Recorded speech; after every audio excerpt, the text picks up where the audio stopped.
Pratim Basu, Department of International Relations, for chairing this session. Professor Basu is also the President of Jadavpur Association of International Relations and the Coordinator of Center for Advanced Studies, Department of International Relations. He is the editor of Jadavpur Journal of International Relations. He is also serving as the coordinator of one-year PG Diploma course on human rights and the director of the School of Media, Communication and Culture, Jadavpur University. He is the recipient of the Fulbright Visiting Lecturer Award and was attached to the Center for Asian Democracies, Louisville University, Kentucky, USA in 2014. His most recent publication is Conjectures and Evidences, Methods of Inquiry in Political and Social Sciences, co-authored and published in 2023. We welcome you, sir, to the dais. We also have esteemed panelists, Professor Anindya Majumdar of the Department of International Relations and former Dean of the Faculty of Arts, and Dr. Souradeep Sen, Assistant Professor of the University of North Bengal, followed by Dr. Kakoli Sengupta, Associate Professor of the Department of International Relations, and finally we have Professor Bijaya Kumar Das of the Department of International Relations. I now would request esteemed panelists to come up on the dais and start the session. Students, kindly be seated.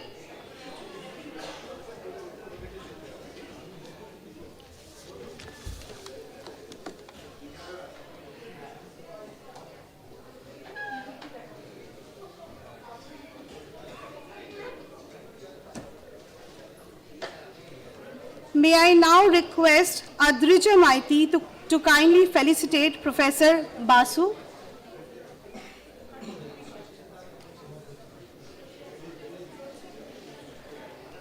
Thank you, Adrija.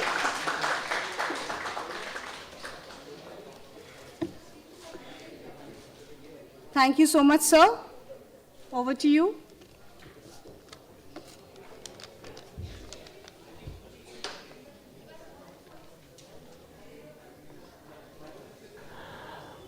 Good afternoon, and this is the final session, so I don't think any prefatory statements are needed. So I'll go straight to the first speaker of the session. The first paper is being presented, written jointly by Professor A.J. Majumdar and Souradeep Sen. Souradeep is going to make the presentation, and the rules of the game, that is 5 minutes. Please be... Thank you to the chairperson. And since this is a seminar on the Indo-Pacific and geopolitical and security relevance of the Indo-Pacific with the subtext of Indo-UK cooperation thereof, let us first, have a theoretical discussion on geopolitics. I think that is, like we both have thought that that would be necessary right at the beginning. So geopolitics is the, it denotes the political implications of geography, right, with certain universalist and certain contingent elements. Okay, and the universalist elements posit strategic values on certain areas, assess the manner in which states position themselves with respect to other states, and interpret the strategic implications thereof. From such interpretations emerge certain geopolitical narratives that highlight imagined geographical compositions by imposing particular identities on geographical areas. Now, one such area is the Indo-Pacific, on which pivot the various narratives of states by states harboring either status quo or revisionist tendencies and ambitions in it. Now, with regard to geopolitics, and contextually significant to the discussion here is perhaps Saul Bernard Cohen's geopolitical template. And apart from realms, regions, and units, Cohen talks of certain other types of geopolitical formations, and depending on their nature and interactions in this regard, in this context, two are significant. One is shatter belts, and the other is convergence zones. Shatter belts are those areas which exist between outside particular geopolitical formations in the shape of regions, realms, etc., and where existing tensions between regional powers are exacerbated by pressures from extra-regional powers that may or may not belong to the same realm, and convergence zones are spatial units without definite status that are caught at the juncture of realms. Now, with the help of this template, we can understand, or we can analyze the extent to which the extant geopolitical and strategic formations comprising India, UK and their allies would deter Chinese ambitions or turn the Indo-Pacific and the IOR into a maritime shatter belt. Now, given the geographical layout of lands and seas, India is perfectly placed at the center of IOR geopolitics, something which has become clear from the previous discussions. And this has helped India to substitute the waning American dominance in the Indian Ocean maritime realm. Although China traditionally or theoretically belongs to the East Asian continental realm and is not geopolitically a part of the Indian Ocean maritime realm, it has inculcated certain ideas and certain principles of imperial and classical geopolitical doctrines in its foreign policy, and has been aggressively expanding its influence in Eurasia and the littoral states of the IOR in the form of the BRI. And this has set the scene perfectly for geopolitical competitions in the Indo-Pacific, pivoting on the IOR and comprising India, China, and other major powers that have a stake in these waters as far as their national interests are concerned.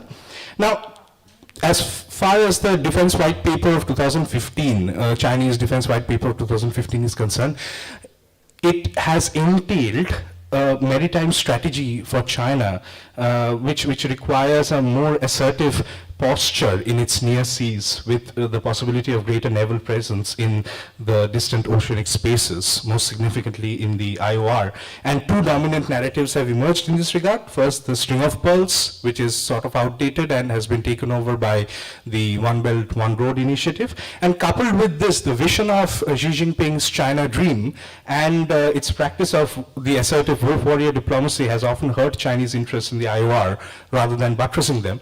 And these forays into the IOR has sort of engendered counter-narratives and countermeasures from India, such as the Project Mausam, the Sagar Initiative, the signing of the Lima, Becca, Comcasa with the US, and most significantly the rejuvenation of the Quad since 2017, which has resolved to invest around $50 billion in infrastructure development in the Indian Ocean region to offset Chinese influence.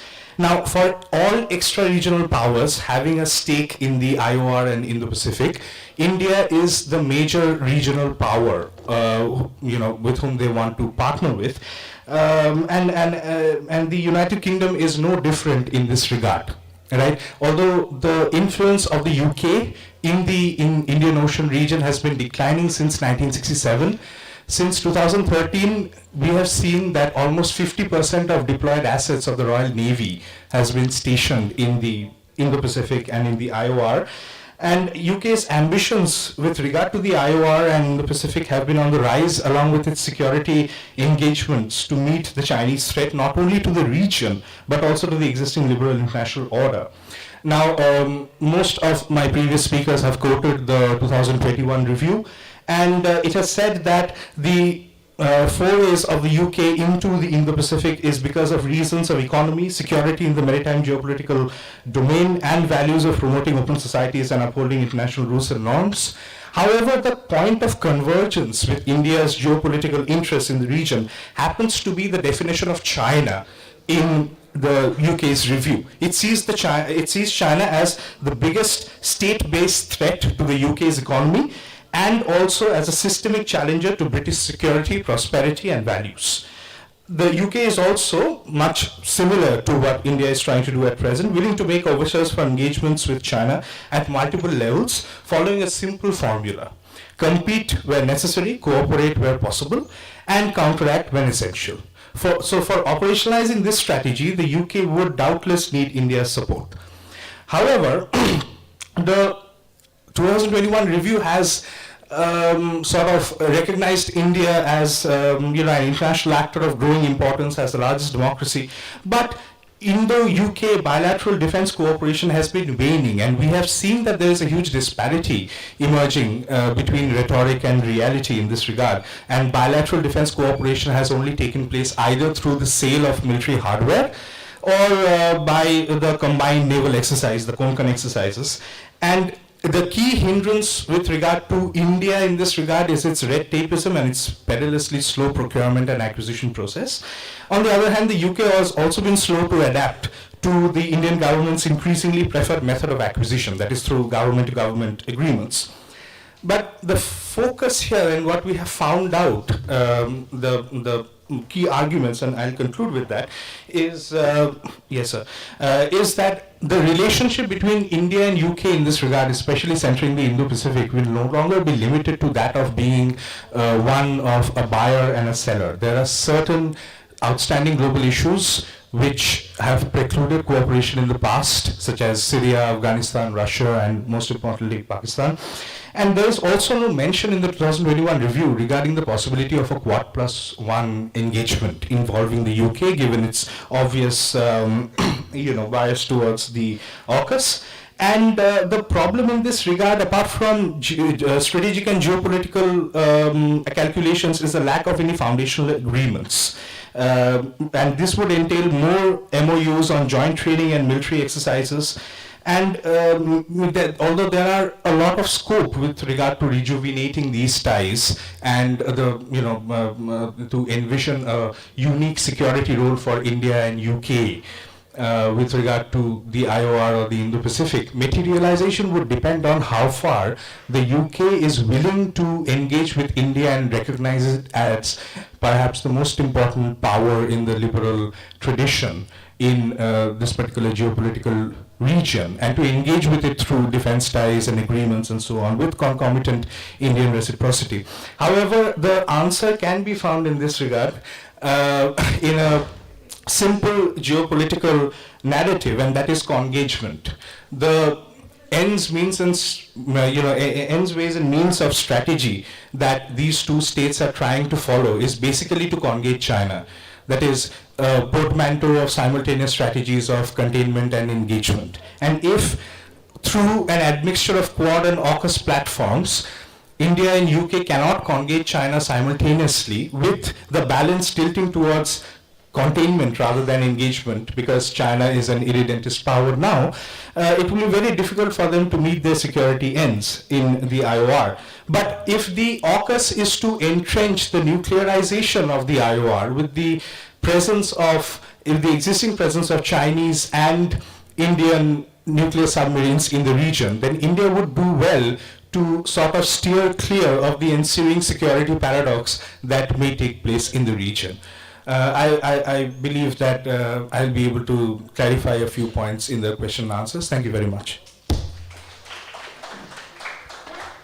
Thank you, Dr. Souradeep. I request our next speaker, Professor Kakoli Sengupta, to take the stage. And 5 minutes, please. Thank you. I have a PPT, which is a 43-slide PPT, and I have to follow what the chairperson has asked me. So what I suggest is that I go on to slide 16. I start with slide 16, and it's on India-UK cooperation in the Indo-Pacific, exploring new avenues. Students, have you heard that song by Shankar Mahadevan, Breathless? Well, I'm about to start something like that, right? So if you are not able to follow something, we'll take it up in the Q&As. I want to show you actually some pictures. So I go on to slide 16. So India and the UK share, it's slide 16, please note. They share a common strategic vision, and there has been increasing maritime cooperation between the two countries. Now the two countries, they have a very forward-looking and ambitious roadmap, and they wish to elevate this relationship, this bilateral relationship, to a comprehensive strategic partnership, a CSP. Now, the two countries would like to have convergences. They have a broader Indo-Pacific agenda. They want to maintain peace, stability, safety, and security in the Indo-Pacific region. And they would like to work together to strengthen efforts to tackle cyber, space, crime, and terrorist threats, and develop a free, open, and secure Indo-Pacific region. Now, the two countries would conduct joint service exercises and demonstrate greater complexity in military exchanges. Now, in October 2021, now this is slide 20. Can we go to slide 20, please? In October 2021, the UK Carrier Strike Group, CSG-21, participated in the Konkan Shakti 21 exercise, which culminated in the Arabian Sea on 27th October. Now, this exercise saw the British and Indian Defence Forces working together through a series of complex multi-service combat drills in all domains of maritime operations, air, surface, and subsurface. The next slide, please. Okay, so these are the pictures of exercise Konkan Shakti 21. The next slide. Okay, so this is, so you can understand the deepening maritime cooperation and engagement between the two countries. Next slide. Okay. From 21st to 22nd July 2022, HMS Queen Elizabeth-led UK Carrier Strike Group CSG-21 and the Indian Navy successfully completed a 2-day bilateral passing exercise, PASEX, in the Bay of Bengal. Next slide. Okay, you see a picture here of the PASEX bilateral passing exercise. UK Type 23 frigates, an Astute-class submarine, and other surface combatants participated in the exercise, while on the Indian side, Indian Navy ships Satpura, Jyoti, Kavarati, Kanveer, Kulish, and a submarine took part. Besides, the Indian Navy's P-8I, the anti-submarine warfare capable long-range multi-mission maritime patrol aircraft, also participated in the exercise. The next slide shows you a picture of that, P-8I. Next slide, please. This is the P-35 Lightning II Joint Strike Fighter aboard the HMS Queen Elizabeth.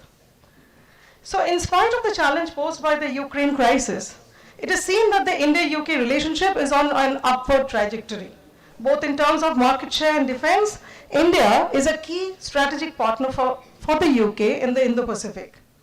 In January 2022, India and the UK concluded the first round of talks for an India-UK free trade agreement.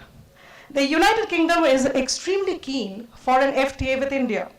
This FTA will be extremely beneficial for both countries.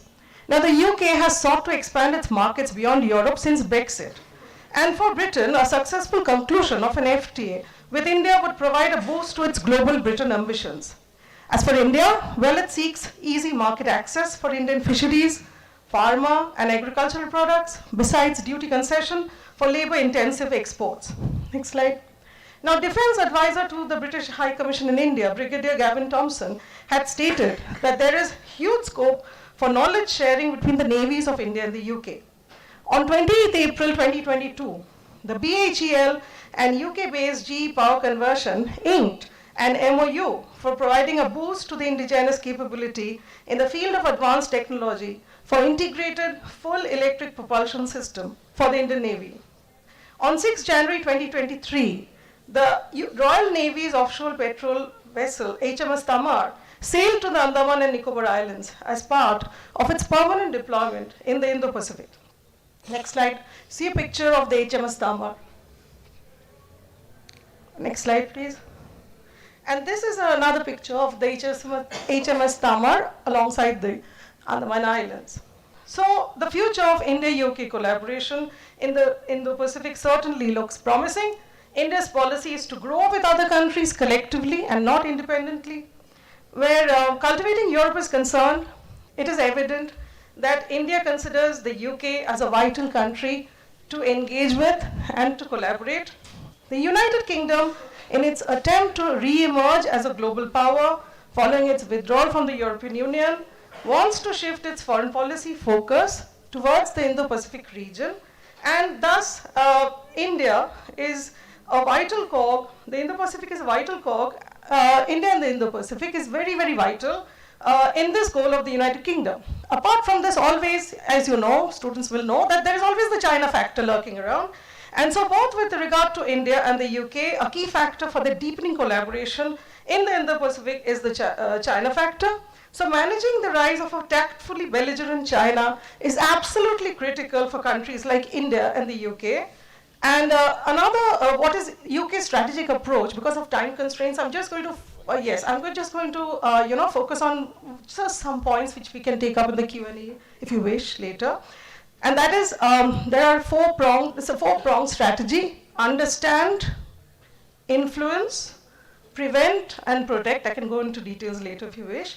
Now, there are further avenues of cooperation between India and the UK: the blue economy, developments in science and technology, and building multilateral partnerships. So definitely the future of India-UK collaboration in the Indo-Pacific certainly looks very, very promising. Thank you.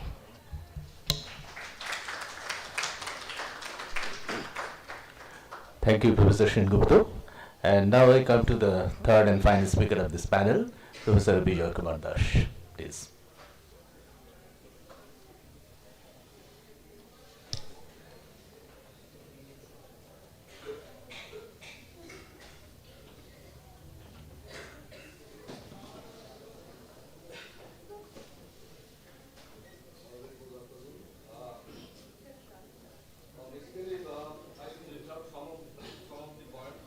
I have mentioned in my article. Recently, I have contributed an article in an edited book. So this will be the brief out of some of the major dimensions or some of the major attributes of this article. So basically, in the context of the Asia-Pacific security scenario, my name of my article is, the theme of my article is Theorizing the Asia-Pacific Security Architecture, the Challenges Ahead. So I have tried in my article or paper to identify some of the theory on the basis of the prism of that theories, the competition, the cooperation architecture of the greater power, or the in the sub-regional level, the economic dimensions of the new economic grouping, or the economic aspect of the cooperation of the member countries who are involved within this region has been analyzed. And the third aspect is that there are major challenges or major security problems in this region, and that can be reflected through the prism of the various theories. For example, I have taken basically two theories. Along with the two theories, another two theories can be applied to this political scenario. One is realism, the application of the realistic theory or realistic thinking to the entire security architecture, where the greater power competition is there, where there is the chance of the economic organization cooperating for each other, and also there is a power play, basically power play in terms of the projection of the national power, of the greater power. So though may not be in a state of conflict situation or state of war situation, but the projection of the national power depicts that some of the influential power, whatever may be the nature of the international environment or whatever the nature of the external environment, basically the rules of international organization, the rules of international system. So their interest and their objectives go beyond such basic structure which has been formulated through those international institutions. And third aspect is the projection of national interest of the greater power, always in the form of the bilateralism, not multilateralism. So the multilateralism as a concept cannot substitute the basic framework of the bilateral relation between or among the greater power, or between and among the one on the side of the greater power and on the other side of the developing power.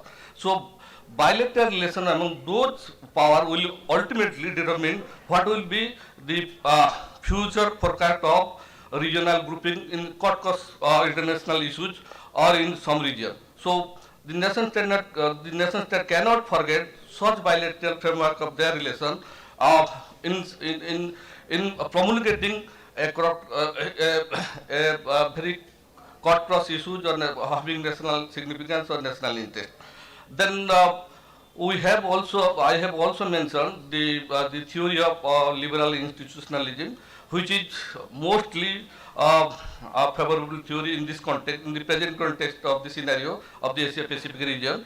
So basically, the basic objective of the theory highlights there the cooperation aspect is possible through interlinking with each other's economic or interlinking with the communicative framework through developing the economic infrastructure or developing the economic grouping system.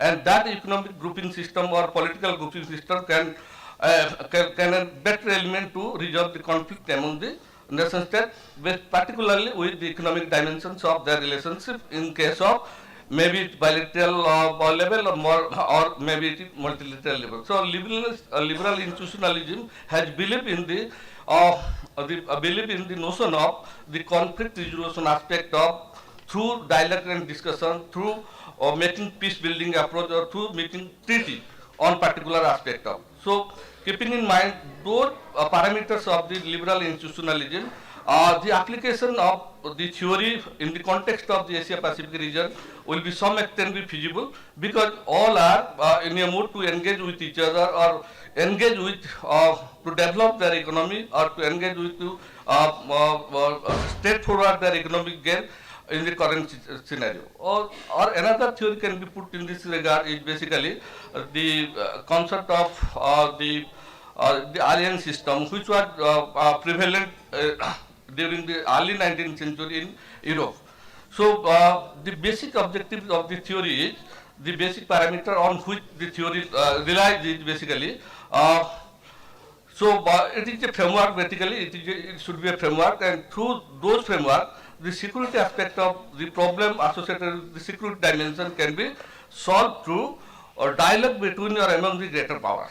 So whatever the nature of the problem, that can be resolved through the alien system, a greater alien system where the major power has enough stakeholder to discuss or to debate these issues and find a solution. However, the problem with that theory is because she always try to dominate the interest of the negligible power, the small powers or the developing power. So there is a problem.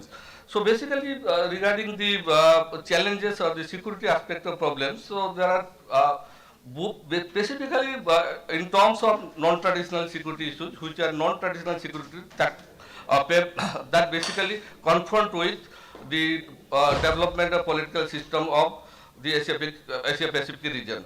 So maybe the environmental problem may be one of the crucial issues, maybe nuclear proliferation is another crucial issue to deal with, or maybe the quarrel between or among the, for example, the Asian country to trust with the development of the multilateral institution where the major power has enough stakeholder to decide the economic fate and security fate of the affected countries.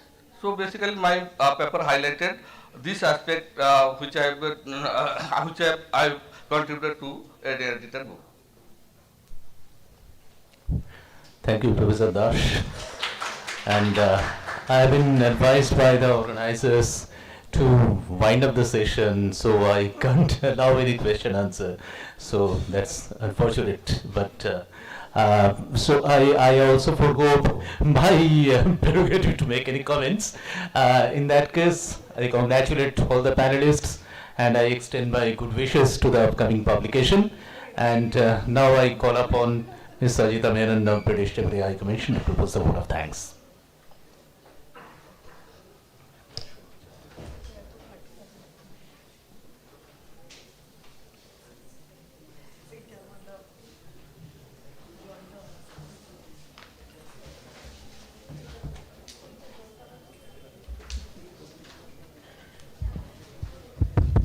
I have the easiest job here, so it's just a vote of thanks, and I want to thank everybody from the very beginning.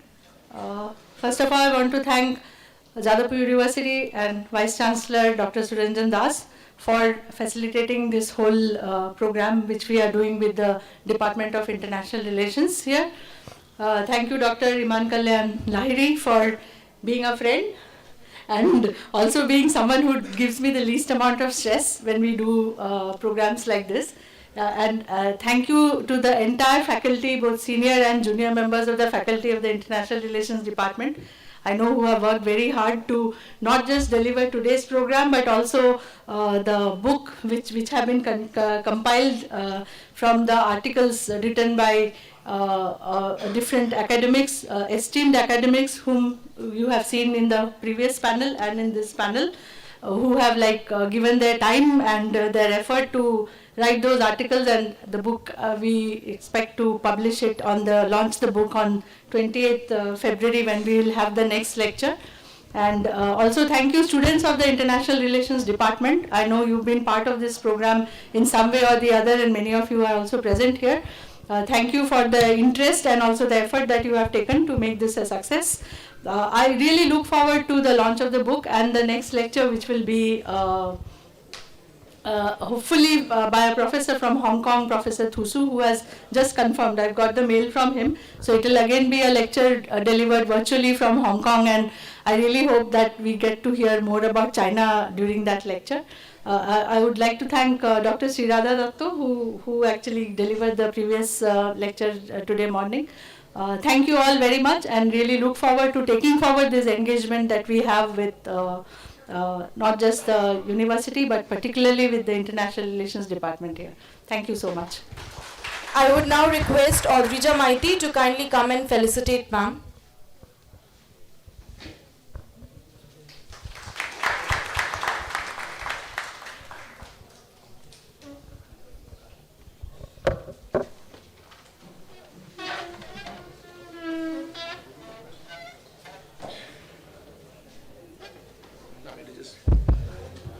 A small announcement that we are going to have the second part of this particular session on 28th of February, where a book by our faculty members will be released on that day. And as Ajita has already mentioned, that there will be a lecture from Hong Kong from the first half, and the second half it will be a panel from our scholars and students. So it will be a program. So I think students and scholars, those who are interested, you can get in touch with the team members so that you can present your papers too.